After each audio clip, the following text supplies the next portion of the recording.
In the beginning, before death walked the earth, before graves were dug, before tears followed burial songs, the world belonged to Kintu alone.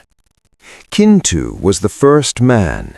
He lived quietly on the land with only his cattle for company. He was not rich in weapons nor strong in violence, but he was wise, patient, and humble. He respected the earth, listened to animals, and understood the rhythm of life.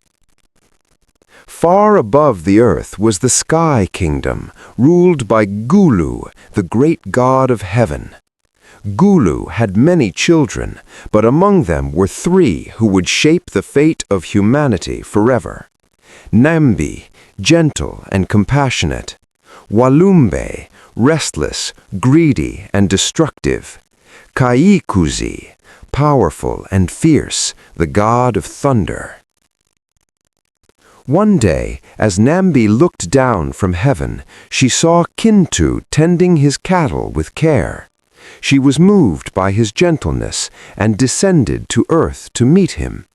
The two spoke, and soon love grew between them. Nambi brought Kintu to heaven so he could meet her father, Gulu. But Gulu did not trust easily. He tested Kintu in many ways. He asked him to identify Nambi among identical women. He demanded impossible tasks. He tried to trick him with confusion and deception. Each time, Kintu passed, not through strength, but through wisdom and calm thinking. Satisfied, Gulu allowed the marriage. Before they left heaven, Gulu gave a serious warning. Once you leave this place, do not return, even if you forget something. And above all, do not allow Walumbe to follow you. Nambi and Kintu descended to earth to begin human life, but Walumbe watched them closely. He did not like Kintu. He envied the happiness of his sister and felt drawn to the new world. Ignoring Gulu's warning, Walumbe followed them. When Nambi and Kintu noticed him, they protested, but Walumbe insisted. I will live with my sister. I will not return alone. Reluctantly, they allowed him to stay. At first, life was peaceful. Children were born to Kintu and Nambi, and the human family multiplied. There was laughter, work, and hope. Death was unknown. Walumbe soon became a burden. He demanded food endlessly. He refused to work. When food ran out, his anger grew. One night, a child fell sick and died. Then another. Then another. Kintu and Nambi were horrified. They realized that Walumbe was death itself. Where he walked, life faded. Nambi cried bitterly and sent word to her father in heaven. Gulu was furious. He sent Kaikuzi, Walumbe's own brother, to capture him and return him to heaven. Kaikuzi descended with thunder and lightning. The ground shook as he chased Walumbe across the land.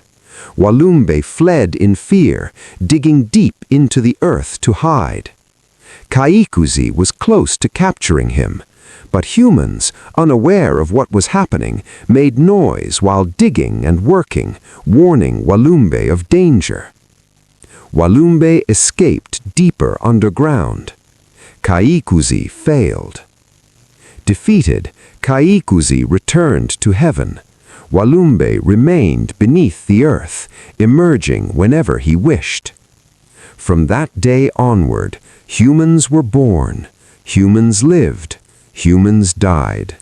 And whenever someone died, elders said, Walumbe has Tatama.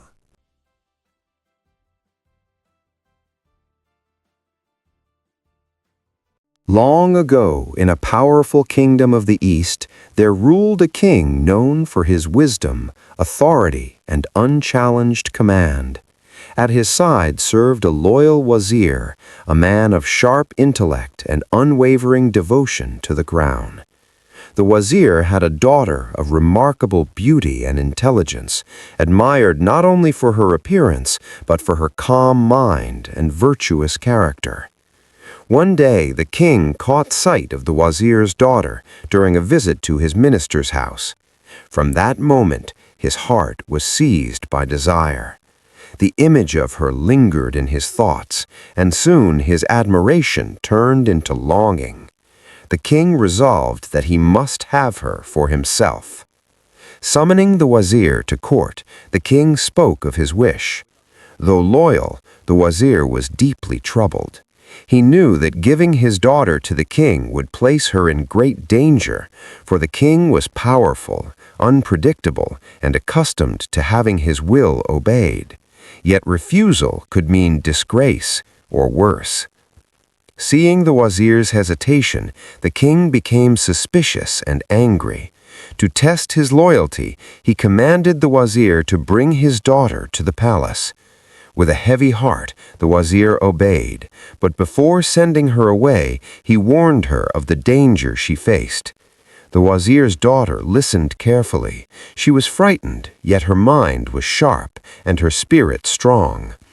She promised her father she would protect herself, not with force, but with intelligence. When she arrived at the palace, the king welcomed her with great honor. He spoke gently and tried to win her trust, but the young woman remained cautious. She knew that her safety depended on wisdom, not defiance. That very night, when the king attempted to approach her, she suddenly cried out in distress. Alarmed, the king stopped. She claimed she was overwhelmed and begged him to grant her time, saying that a sudden union without preparation would bring shame upon them both. The king, intrigued by her composure and words, agreed to wait. From that moment on, the wazir's daughter began to weave her clever schemes. Each night, she delayed the king with thoughtful conversation, wise advice, and carefully crafted stories that revealed the dangers of unchecked desire. She spoke of rulers who lost their kingdoms through impatience and passion, and of kings who preserved their honor through restraint. Slowly, the king began to change. He found himself listening rather than commanding, reflecting rather than insisting. He came to admire not just her beauty, but her wisdom and self-control.